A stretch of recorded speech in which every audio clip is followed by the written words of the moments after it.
Vivencias.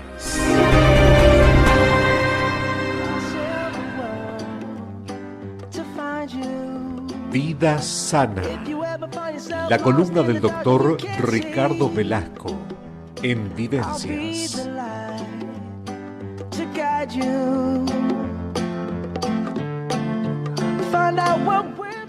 Muy bienvenido, ya estamos aquí con el doctor Ricardo Velasco con su columna Vida Sana y hoy vamos a hablar de la incontinencia urinaria. ¿Cómo estás, Ricardo? Muy bienvenido. Bien, por suerte. Y te dejo que empieces a tomar tu cafecito porque la tarde hoy justo no te agarró el chaparrón de casualidad. Acá está diluviando, no sé. Justo para hablar de incontinencia, sí. ¿no? Ver llover así y hablar de incontinencia es como, pero claro, bueno. Es como gratificante. Todo llama. Bueno, ¿qué tiene? O sea, vamos a ver qué es en qué consiste. Y digamos, es sencillo, la incontinencia en realidad no es una enfermedad, es un síntoma que es la pérdida involuntaria, la pérdida de orina. Acá voluntaria no va a ser, es involuntaria. No, pero es la pérdida, una pérdida de orina es una incontinencia. Claro. Se define en realidad en punto médico la pérdida involuntaria de orina. Claro. Ahora, esto en realidad no es algo que nos ponga en riesgo la vida, o sea, no es algo que ponga nuestra vitalidad en riesgo, pero sí es algo que incomoda. Que nos afecta mucho nuestra calidad de vida. Claro. Y ahí viene un poco la idea en esta columna. De abordarlo. Porque justamente nos afecta mucho, nos achica. De alguna manera, el paciente, cuando se siente inseguro, inseguro digo en el ámbito social. Claro. Y además uno leyendo y poniéndose un poco al día, esto afecta a un 20% de las personas de más de 65 años. Ajá. O sea, y en este país que la población es grande, se habla que en España arriba del 30% de las mujeres de más de 40 años tienen algún tipo de incontinencia. ¿Y por qué? A ver, bueno, vamos a empezar por qué. Ahora vamos a hablar las causas. Sí. Pero, o sea, que es un fenómeno que uno lo va leyendo y va viendo la importancia que tiene a nivel mundial. Claro, y la discriminación que esto nos lleva, donde la gente se empieza a autoaislar. Autoaislar, y también te diría que también creo que hay otro problema, a ver si estás de acuerdo con esto. Como la persona que sufre de hay veces pequeñas incontinencias, también lleva a tomar menos líquido, porque dice, tengo que salir, entonces como voy a salir, no tomo nada, y que tampoco es bueno eso para el organismo, ¿no? Uno de los consejos ¿no? que se les da es tratar de que tome menos líquido en las horas previas, si van a descansar, a la salida o a las salidas, y es un poco un contrasentido, porque en realidad es no saber cómo funciona el riñón. Claro. Porque nuestro riñón está depurando, o sea, funcionando 24/24. Si tiene mayor aporte de líquido, obviamente va a aumentar el flujo de orina, pero el flujo de orina se está volviendo es necesario. Exactamente. Entonces, es una solución relativamente parcial. Digo porque al disminuir la cantidad de orina que acumulamos en la vejiga, en una de las causas que provoca la incontinencia, que es la falta de presión del detrusor, o sea, de relajación, que hace que, digamos, la vejiga se distienda más y acumule mayor orina y tengamos continencia. Claro. Es la única que, como tenemos menos volumen de orina, podemos aguantar un poco más. Claro. Pero después en realidad vamos contra nuestra salud también. Y bueno, eso era lo que yo te planteaba, ¿no? Entonces, porque digo, tanto que se recomienda que hay que hidratarse, tomar tanto líquido por día, ¿no? Lo que pasa es que, claro, siempre lo recomendamos, las recomendaciones como las medicaciones, como los consejos en general, se le hacen en general a la gente. Claro. Es decir, una edad media, un estado en buen estado de salud. Se habla de tomar líquidos tipo agua, pero ¿por qué? Porque todo lo que agreguemos de extra, hay gente que dice tomo jugos, o tomo café, o tomo el mate, pero ahí hay que ver paso a paso y paciente a paciente. Claro, persona a persona. Una persona que tenga intolerancia gástrica, una persona que tenga un colon irritable, claro, un jugo hasta por ahí nomás. Claro. Mate, hasta por ahí nomás. Y nosotros en otras columnas tuyas estuvimos hablando también del tema de la cistitis, de esas infecciones que vienen, Claro. Que se producen. Por ejemplo, la cistitis puede dejar como secuela algún tipo de incontinencia. Bueno, la cistitis primero es un síntoma. Por lo tanto, no es una enfermedad tampoco. O sea, una infección urinaria puede llevarnos a cistitis y periodos de incontinencia. Uh-huh. Ahora, la causa que provoca la cistitis y la incontinencia es la que hay que buscar y la que hay que sanar. Quizás sea la infección urinaria misma. Puede ser la infección urinaria, ¿por qué? Por un reflujo de la vejiga hacia el uréter, uh-huh. por causa de un estreñimiento, por causa de una contaminación, claro. por causa de una infección urogenital. Entonces, en realidad son síntomas que se asocian. Claro. Es decir, la cistitis es un 70% son infecciones, pero hay un 30% que no. Que puede ser irritaciones mecánicas, puede ser traumáticas, puede ser la gente cuando, por ejemplo, se van a la playa, o ahora con el tema de las motos, por ejemplo, en invierno. Sí. ¿Tá? El frío. El frío es sobre la uretra, sobre todo en las mujeres 2:1, uh-huh. porque la uretra de la mujer es muy cortita y en una moto viene el frío directo. Si bien las pacientes jóvenes o los oyentes jóvenes lo tienen muy en claro y usan doble calza y tienen todo sí, eso. Sí, las la precauciones. Que menos le ha pasado, claro, de que el frío directo provoca una inflamación y esa inflamación se traduce como un ardor miccional y una sensación de ganas de seguir orinando. Eso se llama cistitis. Claro, claro. Entonces, esa es una de las causas. La otra causa, por ejemplo, en el caso de en verano, en pleno enero, la gente que va a Rocha, a los donde son las playas del agua muy fría, claro. El contacto con el agua muy fría, bueno, también puede. No quiere decir que en esas ocasiones siempre. Pero puede generar. Son las causas no claro. infecciosas, las relaciones sexuales, muy violentas, digamos, provocan inflamación del sector urogenital y por lo tanto de la uretra, uh-huh. que está a nivel de la vulva, y entonces puede provocar también una cistitis. La cistitis de la luna de miel famosa, uh-huh. era un poco causada por ese estilo de relaciones. Y después volví y decía la señora, no, tomé frío. Tomó frío, se habían pasado en la habitación. Ni se preguntaba. No, el otro tipo de deportes de contacto. Mira. Todo lo que lleve traumatismos y cosas. ¿Cómo cuáles deportes de contacto? No, por ejemplo, lo que lleva traumatismo es todo lo que sea polo, o sea, cabalgar, todo lo que sea andar a caballo, el ciclismo. El ciclismo también. Mucho, claro.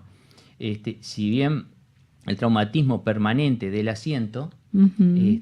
Puede, no quiere decir que le provoque a todos. No, estás diciendo que generalidades. Todos los fenómenos mecánicos que nos pueden producir. Pueden producir. Entonces, vamos a ver que alguna vez hemos tenido algún síntoma que son una ardor al orinar, que de repente, que si es inflamatorio, seguramente me tome algún analgésico y al otro día ya desaparece. Me y haya desaparecido.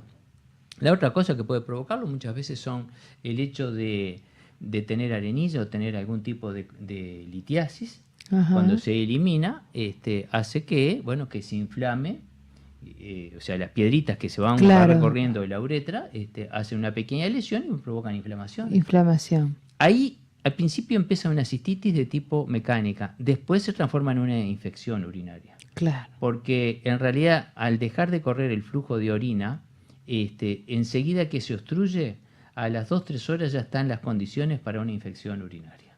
Más leve, menos leve, pero están las condiciones. O sea que en todos estos casos que estás nombrando, siempre lo bueno es consultar cuanto antes al médico para tomar las precauciones de este caso. Por supuesto, esto simplemente trata de ser una información para cuando aparece algún síntoma, uh-huh. Lo más precozmente posible, es decir, la toma de un analgésico simple. Si mejoramos y desaparecen, bueno, dejamos en eso. Si practicamos deporte, si alguna de estas prácticas las hicimos y somos conscientes de ello y tomamos un analgésico simple y desaparece, bueno, en principio nos quedamos expectantes. Y también, si no fuera así, bueno, sí, claro, deberían consultar porque, bueno, hay que descartar otras causas. Tú estuviste hablando, el programa, no recuerdo si fue en la anterior, porque ya ahora estoy como un poco confundida, del colon irritable en alguna de tus columnas no hace mucho. Sí. Y hablando del colon irritable, también hablaste del tema del estreñimiento. Claro. ¿Qué relación guarda el tema del colon irritable, del estreñimiento con episodios, digamos, bueno, que tengan que ver con la incontinencia urinaria? ¿Puede tener relación? Claro, no, tiene, sí. El estreñimiento nos provoca acumulación de materia fecal en la ampolla rectal, que es el último sector del intestino, y eso hace que aumente, es decir, en el caso de la mujer más que en el hombre, estamos hablando por eso de incontinencia en general femenina, sí, en este caso por estreñimiento. Al aumentar, digamos, la masa de materia fecal que tenemos allí, se tienden o pueden contaminarse, sobre todo en el uso crónico, en esa persistencia crónica, los pequeños ganglios que tienen el último sector del intestino, que son en común con el sector urinario. Entonces hay una teoría que dice que hay un pasaje, una bacteriemia, del recto pasaría al sector urogenital. Nosotros en realidad en la consulta lo que muchas veces se le interroga a la persona, el paciente que está estreñido o que tiene infección urinaria seguida, ¿usted tiene flujo vaginal? Coincidentemente en general tiene. O sea, la que tiene flujo vaginal tiene una puerta que hace que sea un foco más de infección. Esa tiene más posibilidad de tener una infección urinaria. Y a su vez, el que es estreñido tiene más posibilidad de tener infección urinaria y de tener flujo vaginal. ¿Por qué? Por contaminación de los ganglios que son los que corresponden a toda esa zona. Claro. Lo cual no quiere decir de que porque esté estreñido voy a tener ya flujo. No. Son riesgos, son, digamos, factores que aumentan el riesgo de tener este tipo de sintomatología. Lo que sí debemos, por ejemplo, si debemos tratar una incontinencia, una infección urinaria, porque primero la incontinencia, lo primero que debemos hacer, un buen interrogatorio, es decir, el médico recibe al paciente, siempre decimos el paciente que lo conozca, el paciente de cabecera, el médico de cabecera. Claro. ¿Por qué? Porque ahí vamos a ver, es decir, hay componente psicógeno también de la incontinencia, es decir, no siempre puedo tener una infección, muchas veces si estoy muy estresado, si estoy... El estrés tiene que ver también con esto. Exactamente, el componente nervioso, si estoy tomando muchos psicofármacos. Claro. A veces tomo algún hipnótico. Hay gente que te decía en la consulta, no quiero tomar hipnótico porque yo orino mucho. Ajá, y tengo o sea miedo que de los estar hipnóticos... y orinarme. Y se orinan a veces. Se orinan. Porque tiene la sensación del despertar, medio despertar, que me levanté a orinar y se orinan. Claro. Y no es que tengan incontinencia. Es que están dormidos. Es que están bajo los efectos de un sedante. Entonces, claro. Bueno, no es culpa. De alguna manera hay que evaluar el médico de dar un sedante menor. Más leve. De ver que, claro, de que el paciente, y además la vergüenza que lleva y el componente social. Fíjate que si estamos durmiendo en una pareja, si estamos... Claro. Digamos, el único que tiene permiso para orinarse está por ahí nomás es un niño. Claro. O cuando estamos en una etapa muy de deterioro, pero si no, si no es todo es psicológicamente, sí es. Y si estamos psicológicamente achicados, nos sentimos peor. Claro, bueno, te invito a hacer una breve pausa y veremos a ver entonces cuáles son las causas que provocan estos tipos de incontinencia, que ahora nos hemos referido más a la mujer, pero también le va a llegar el turno al hombre. Quédense ahí quietitos que enseguida, después de la pausa, para los hombres también veremos por qué tienen incontinencia o por qué se les puede producir la incontinencia urinaria. Hacemos una breve pausa y enseguida volvemos. Vida sana. La columna del doctor Ricardo Velasco en Vivencias. Continuamos en la columna de Vida Sana del doctor Ricardo Velasco, hablando sobre la incontinencia urinaria, y habíamos estado analizando, Ricardo, el tema de la incontinencia urinaria en la mujer, ¿no? En varios aspectos por qué se da en la mujer, pero creo que también es importante analizar por qué se da la incontinencia urinaria en el hombre, ¿no? Claro, ¿Cuáles son los factores que inciden y por qué se da? Las características anatómicas de la mujer, al tener una uretra más corta y estar de alguna manera anatómicamente unida hacia el polo urogenital, y la misma, o sea, usando el canal de parto, todo eso hace que lleva a que los tejidos en realidad puedan verse más tocados, más perjudicados, más precozmente. Claro. Pero obviamente no es un título exclusivo que tienen las mujeres la incontinencia.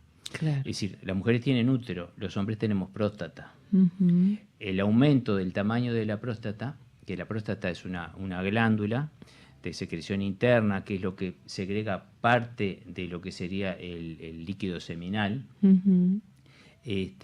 Es una glándula que es hormonodependiente, entonces en la medida que vamos arriba de los 50 años, la próstata, al disminuir la cantidad de hormonas, empieza a aumentar de tamaño, y la uretra, en su largo recorrido, al salir de la vejiga, tiene un trayecto intraprostático, o sea, pasa como si fuera por un canal, digamos, por dentro de la próstata. Es independiente la próstata de la uretra, pero pasa prostático. Al aumentar de tamaño, digamos, porque ¿qué pasa? La próstata, al no tener el estímulo hormonal, para segregar la misma cantidad de líquido seminal necesita mayor volumen de tejido, entonces empieza a hipertrofiarse o a crecer. Crece en todos los sentidos y también hacia el canal donde pasa la uretra. Uh-huh. Por lo tanto, eso nos lleva a una disminución, digamos, del flujo de la orina. Es decir, uno la pregunta que le debe hacer a un paciente o a alguien, ¿usted orina con la misma fuerza o tiene menos? Yo tengo mucha menos fuerza. Sobre todo al principio me empieza a salir como más finito y después que empiezo a orinar, orino con más fuerza. No, pero no orino como a los 20 años, aquella fuerza que tenía, ¿no? En realidad, la replexión de la vejiga sigue siendo la misma. La diferencia está en que la próstata, al estar más agrandada, hace que, digamos, se forme un canal más fino por donde pasa la uretra. Esto llega al crecimiento de tal manera, o sea, puede aumentar el tamaño de la próstata, que hacer como una especie, o sea, pensemos, la vejiga es una bolsa. Sí. Es una bolsa que guarda orina. Guarda orina, entonces, digamos, en determinado momento, como que la bolsa está de orina, digamos, quedaría muy sobre la próstata, sobre la uretra prostática, y esto hace que se forme como una especie de válvula, lo cual hace que no me permita eliminar totalmente, o sea, cuando uno orinamos, la otra cosa que tenemos que hablar, vaciamos totalmente la vejiga. Claro. La orina normal, orinamos totalmente y vaciamos totalmente la vejiga. Lo que debemos, cuando tenemos una hipertrofia de próstata, y tenemos en este sentido el cierto cierre, sí, orinamos y no vaciamos totalmente la próstata. Ajá. Entonces, primero, nos quedamos con ganas de seguir orinando, pero además, rápidamente, o sea, el nivel de que se despierta por reflejo urinario se despierta alrededor de los 200 centímetros digamos, de residual urinario que quedan en la vejiga. Ponele que yo tengo 400 centímetros para orinar. Orino 250 y me quedan 150 de residual. Uh-huh. O sea que yo cuando junte 50 centímetros ya empiezo a sentir ganas de orinar de vuelta. Claro, claro. Mientras que antes tenía que eliminar todo y tenía que juntar 200. Entonces, ¿qué características tiene esa persona? Que nosotros le empezamos a preguntar si se levanta a orinar de noche. No, dice, doctor, yo, bárbaro, como toda la vida, siempre me levanté 3 veces en la noche. No, 3 veces en la noche no es normal. Claro. ¿Está? Es decir, porque quiere decir que ya hay una acumulación. Esa es una primera etapa. La etapa siguiente se ve desbordado y se orina lo que se llama por rebosamiento. ¿Qué viene a hacer esto? Cuando la presión ejercida por la vejiga es mayor que la del esfínter, entonces es donde el paciente empieza a tener pérdidas de orina. Claro. Empieza a tener primero gotitas, sobre todo cuando tiene o cuando hace algún esfuerzo. O se ríe, capaz. O se ríe, claro, es decir, los esfuerzos mínimos. O sea, el esfínter es continente en el reposo. Uh-huh. Pero ante el mínimo esfuerzo ya empiezo a tener pérdidas. Pérdidas. Obviamente, la gran patología benigna sería la hipertrofia benigna de próstata. Claro, claro. Después están todos los elementos oncológicos, obviamente, si hablamos de un cáncer, si hablamos de algún tipo de tumor, tanto de vejiga, bueno, allí también, porque la vejiga va perdiendo su elasticidad y por lo tanto la capacidad de guardar la cantidad de orina. Son todos elementos a tener en cuenta y salen más que nada del interrogatorio. Después se confirman con exámenes. Claro. Pero podemos sospechar con un buen interrogatorio, vuelvo a decir, el paciente si ya lo conocemos. Sí. ¿Tá? Un paciente que esté cursando un cuadro viral, por ejemplo, puede tener inflamación de todos sus parénquimas, entre ellos también la glándula de secreción interna, y puede provocarle algún fenómeno que es totalmente transitorio. Claro. ¿Ah? A veces hasta la medicación. Sí, puede afectar. Puede afectar. O sea, son elementos simplemente a tener en cuenta. Volvemos por qué en la mujer. A ver, ¿por qué? Porque en la mujer la frecuencia es mucho más alta, los tratamientos son relativamente más exitosos que en el hombre. Es decir, ¿Por qué? Mujer, porque por ejemplo, la mujer muchas veces son el causante de las pequeñas incontinencias y de muchas veces de infecciones seguidas, son los prolapsos. Ajá. O sea, la pérdida de tonicidad del piso pelviano.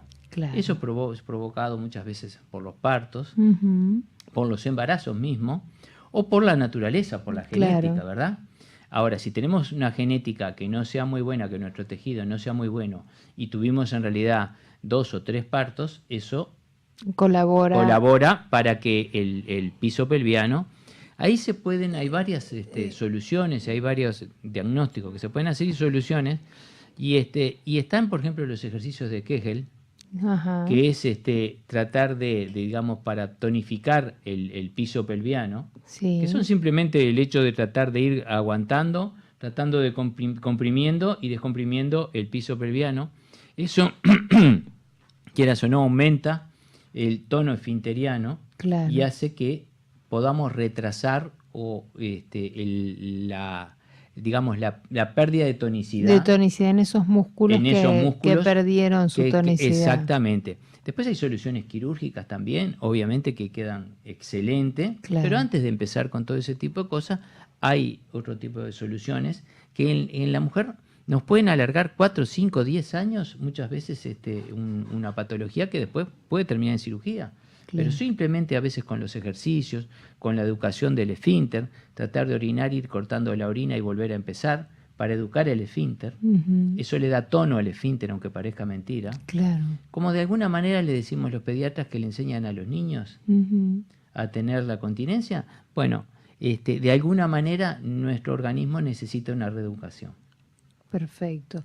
Te invito a hacer una breve pausa. Luego de la pausa vamos a estar analizando entonces, vamos a seguir hablando de esta incontinencia urinaria, cómo prevenirla, cómo de alguna manera cuando tiene cura, como bien nos estabas diciendo, hay ocasiones que puede ser curable y otras de pronto, dependiendo de cuál sea su causa, no.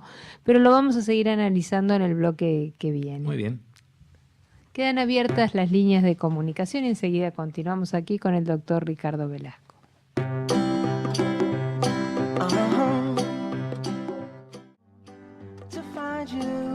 Vida sana. La columna del doctor Ricardo Velasco en Vivencias. Continuamos aquí en Vivencias con la columna del doctor Ricardo Velasco, hablando en Vida Sana de incontinencia urinaria.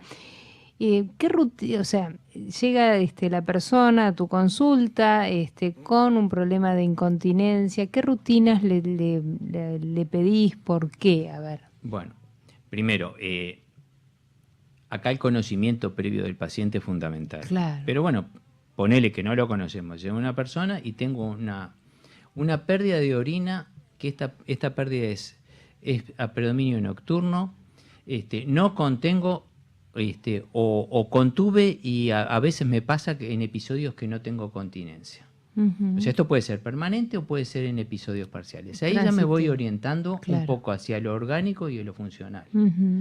Lo orgánico va a pasar mañana, tarde y noche. O sea, si voy a tener un tema orgánico, algún tema neurológico, algún tema, o sea, por una disfunción neurológica, o sea, por el sistema nervioso simpático que no me esté regulando bien los esfínteres, lo voy a tener 24 horas. Claro. Lo emocional y lo funcional es distinto. Lo emocional ante una emoción fuerte, ante que estoy muy estresado, ante que estoy muy nervioso, puedo tener episodios de pérdida de orina. Una cosa es un chorrito y otra cosa es pérdidas importantes. Eso es diferente. A su vez, si esta persona es del sexo masculino o femenino, si es una mujer que ha tenido un parto recientemente, tiene todo su piso pelviano, obviamente eso está inflamado todavía o está en retroceso todavía el tejido, y entonces puede quedarle un tiempo un episodio de incontinencia. Claro. Pero salvado todas estas cosas, que es importante, porque es ubicarnos qué tipo de paciente, si es un paciente joven, si es un paciente añoso, en fin, acá que importa muchísimo eso. Primero es solicitarle todas unas rutinas. Antes que nada, un examen de orina. En el examen de orina, ¿qué voy a buscar? Voy a buscar signos de infección urinaria, como pueden ser los glóbulos rojos o los glóbulos blancos. Sí. Los glóbulos rojos pueden ser o infección urinaria o pueden ser que tenga algún tipo de litiasis o algún tipo de patología, puede ser inflamatoria o tumoral, que me esté hablando en el episodio. Litiasis, ¿qué quiere decir litiasis? Son cálculos. Está bien. Porque viste que hay que traducir. No, por eso, puede ser arenilla. Digo, de la orina que ya nos va orientando, claro, la densidad de la orina, el sedimento. Entonces, son todos elementos que nos van dando una orientación. Claro. Que no aparezca nada de esto, bueno, es de alguna manera... Es alentador, digamos. Es alentador porque nos va restando posibilidades. Después tenemos en sangre las cosas que debemos dosificar. Debemos, por ejemplo, una azoemia y una creatinemia, que es, digamos, lo que va quedando después, digamos, son los restos que quedan en sangre después de la depuración que hace el riñón sobre las proteínas y sobre los desechos, digamos, después que el riñón trabaja. Eso es un índice de insuficiencia renal. O sea que ahí te estaría indicando si está trabajando bien o no, claro, el riñón. Si el riñón no está trabajando bien, como el riñón es muy noble, él en vez de va perdiendo la capacidad de concentrar la orina. Claro. Fíjate que nosotros filtramos unos 270 litros por día y orinamos 1 litro, 1,5 litros. Por lo tanto, la capacidad de concentración que tiene es enorme. ¿Qué pasa? Cuando el riñón empieza a dejar de funcionar correctamente, empieza a filtrar menos, digamos, a concentrar menos. Como filtra menos, lo diluye en mayor volumen de orina. Claro. Entonces, es relativamente común ver personas que orinan, dicen, sí, pero me parece que yo estoy orinando más. Entonces, yo lo voy a tener primero por la densidad en la orina y por el sedimento. Claro. Pero además por la clínica, porque seguramente la persona va a decir, yo estoy orinando 3, 4, 5 litros de orina. Claro. Y sí, muchas veces eso hace que requieran también más líquido. Claro. ¿Ah? Entonces, la aparición de una insuficiencia renal es un síntoma que hay que tener en cuenta, claro, porque puede ser el aumento de la cantidad de orina la que sea la causa de nuestra, digamos, incontinencia. Que incontinencia, claro, vuelvo a decir, es un síntoma, no es una enfermedad. Claro. O sea, si nosotros tratamos la insuficiencia renal, seguramente la incontinencia desaparezca, la corregiremos. Claro. La otra cosa, después pediremos lo metabólico.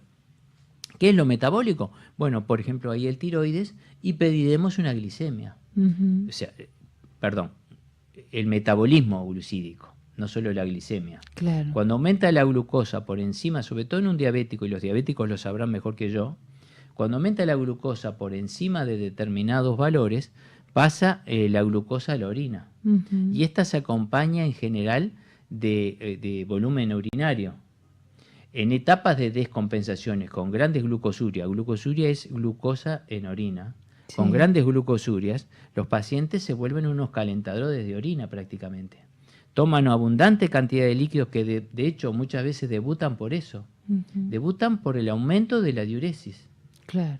Un aumento de la diuresis que muchas veces puede llevar que si el paciente no tenga, o sea, está muy bien en su continencia común, pero hablemos de una persona de determinada edad, con una vejiga para su determinada y con un esfínter que está adaptado a esa edad. Claro.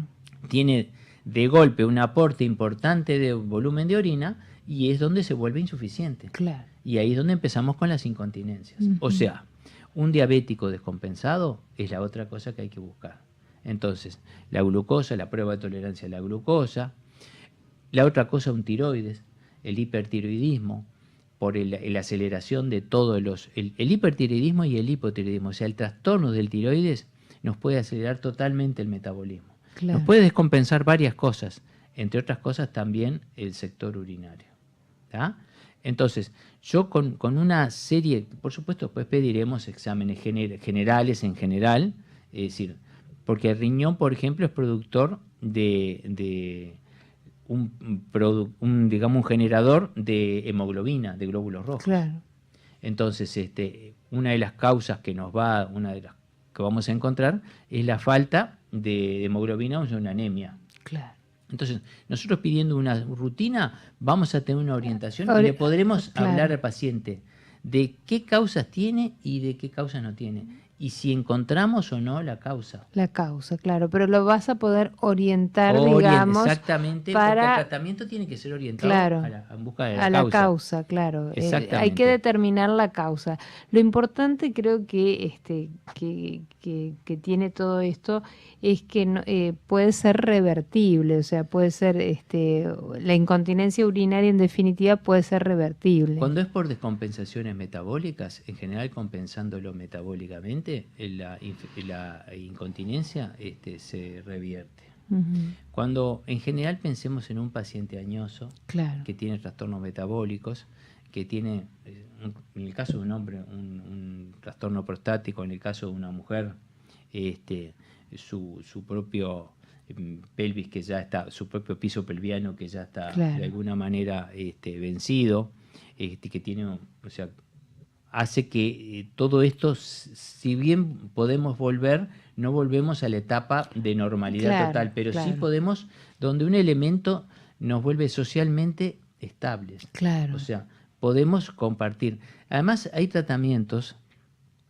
El tratamiento, bueno, antes de pasar al tratamiento, vamos a empezar con qué lo estudiamos.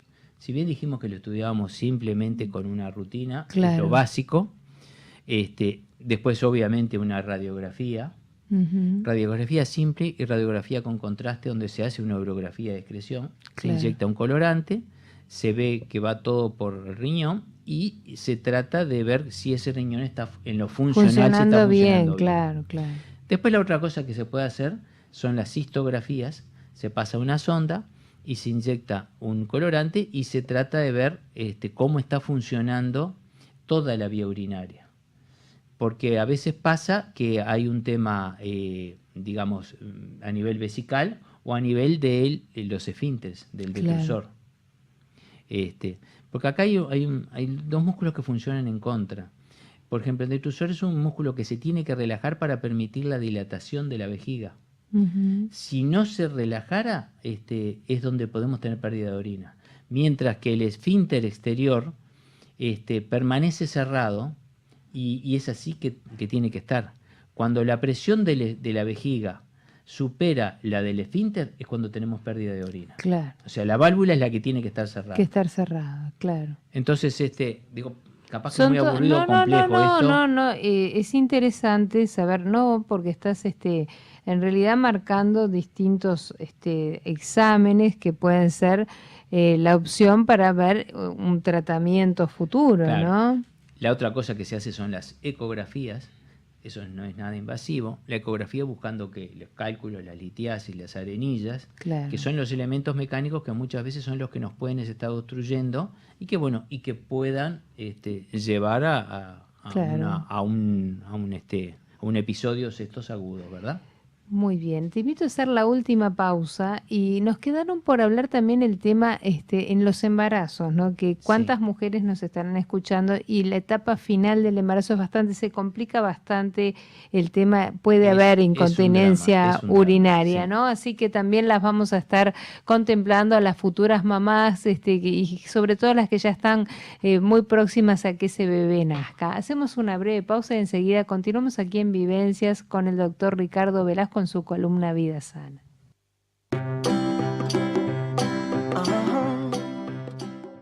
Vida sana. La columna del doctor Ricardo Velasco en Vivencias.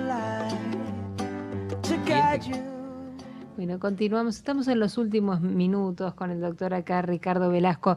Y yo te proponía, Ricardo, cuando nos fuimos a la pausa, que tuviéramos en cuenta a las señoras embarazadas, sobre todo en la última etapa del embarazo. Puede haber que se puede producir la incontinencia urinaria. Claro, ¿Por qué?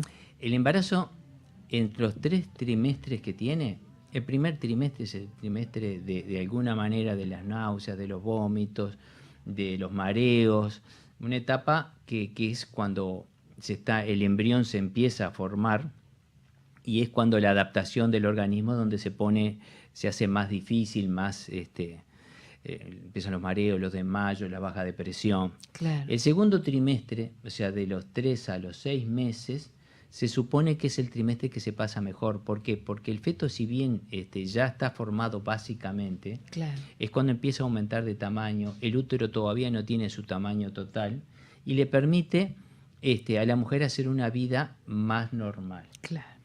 En el tercer trimestre ya el feto siguió creciendo, el útero por lo tanto también aumentó su tamaño y ahí empiezan con todos los problemas mecánicos que tiene de por sí, por el feto, el tamaño que tiene, Claro. el útero. Entre otras cosas están los estreñimientos, Sí. porque cuando se apoya sobre la ampolla rectal, las mujeres lo que se quejan de los estreñimientos, de la aparición de hemorroides, porque claro, el aumento ¿qué son los hemorroides? Son varices del recto. Claro. Al aumentar el flujo, la presión sobre el flujo sanguíneo, las venas que están allí se empiezan a dilatar. Claro. Entonces, pobres señoras, la verdad, aunque no hayan tenido, pueden tener hemorroides y Sí, son sí. realmente desagradables. Molestas. Sobre el sector urinario, pensemos, si miramos cómo está el útero, al apoyarse sobre la vejiga, hace que la mujer tenga una vejiga que se repliegue mucho menos. Claro. Por lo tanto, tiene la posibilidad de tener infecciones urinarias más seguido y además la posibilidad de ante movimiento de algún pequeño esfuerzo tener episodios de incontinencia. Claro. Porque al replegarse menos la vejiga tiene menos capacidad. Ujú. O sea, puede aguantar igual la mujer. Claro, claro. La No famosa quiere ecografía decir- que le decimos, señora, le dan líquido y no puede orinar. Y las mujeres están que no aguanta más, porque la idea Claro. es ver la vejiga llena para que se puedan ver las estructuras detrás. Claro. Pero claro. pobres señores están en un sufrimiento único. Sí, sí, Todas las sí. que se hayan hecho una ecografía se acordarán de esto. Sí, sí, sí, ni que hablar. ¿Por qué? Porque justamente el aumento de la presión, es decir, la vejiga no tiene para dónde desplazar porque tiene el útero que está 10 veces más grande que el tamaño que tiene. Entonces, obviamente, esto hace que los episodios de incontinencia, los episodios de infecciones urinarias son relativamente más frecuentes, claro. Bueno, pero que eso es totalmente reversible. Claro. Se trata, por supuesto, que eso va a desaparecer después del parto. Bueno, la infección, si es tal, se va a tratar con el antibiótico que corresponde y van a ver que van a tener una respuesta muy buena. Claro. O sea que en ese sentido se pasa, digamos, se sobrevive a ello. Perfecto, no, pero era dentro de las consultas que Otro cabría. capítulo que no hemos hablado y que de repente tendríamos que haber dejado para la próxima, lo que se llama las enuresis. Enuresis es la pérdida de orina en los niños, Ajá. que lo tenemos como normal, pero la enuresis hasta el año, los 13 meses, o el año y medio, puede ser normal. Después de los 13 meses ya no es así. O sea, enuresis es la pérdida de orina de un niño. Claro. ¿Tá? La incontinencia urinaria de un niño. A partir de los 13 meses. Porque la vía meses, está claro. madurando, Claro. entonces se supone que a los 18 meses la vía urinaria ya está madura Ujú. y entonces allí deberíamos empezar a reeducar, a educar y el niño debería empezar a tener continencia. Claro. Es importante esto porque a veces los usos de los pañales Se prolongan, capaz. se prolongan y uno veía niños de 2 años y medio con los pañales. Allí, si se trató de educar a ese niño y ese niño no tuvo continencia, ahí hay que estudiarlo. Claro. En el caso que tenga una continencia parcial, y póngale que le pongan de noche para que esté tranquilo, para que se duerma y todo eso, eso sería una enuresis secundaria, o sea, tuvo una continencia y no... en realidad la había, después de los 18 meses, a los 2 años, un niño debería no usar pañales. Claro. Debería tener continencia total. Por supuesto que algún episodio podrá pasar. Sí, como a todo niño le ha pasado. Como a toda persona les puede pasar, pero en realidad a los 2 años un niño debería no usar pañales. Claro. Digo como aviso porque está bueno, hablamos tanto de gente grande, hablamos de mujeres, pero lo importante es en los niños el hallazgo y el estudio de que a veces son trastornos de la vía urinaria, a veces son pequeñas malformaciones, son infecciones crónicas que son totalmente tratables, y cuanto más precozmente le empecemos a tratar, mejor resultado vamos a tener. Claro, entonces hay que estar atentos. Y evitamos que socialmente, porque los adultos podemos entender, los niños, un niño si se orina, ya un niño en edad escolar, un niño que se orina, de alguna manera los demás lo discriminan. Claro. Los niños en ese sentido son bastante severos. Ellos son muy sinceros. El que se orina tiene olor y no me gusta y no juega. Claro. Y lo dejo. Y entonces no está bueno eso. Bueno, hay que estar atentos entonces a ver si un niño después de determinada edad... ¿Qué te parece? Porque ya el tiempo se nos va. Andrea, si en la charla que viene de repente hacemos un repaso de los tratamientos. Perfecto. Del estudio que se debe hacer. Muy bien. Y hablemos un poco de la clasificación que hay de las incontinencias urinarias. Sí, me parece bárbaro porque quedamos quedó medio colgado esto. Se nos fue claro, es que a veces nos vamos enfrentando el tema de diversos aspectos que son importantes. Y alguna duda también. Que tenga algún oyente, que con gusto, si podemos evacuarla, será... Perfecto, me la hacen llegar o se comunican directamente contigo. Un inmenso placer. Vivencias.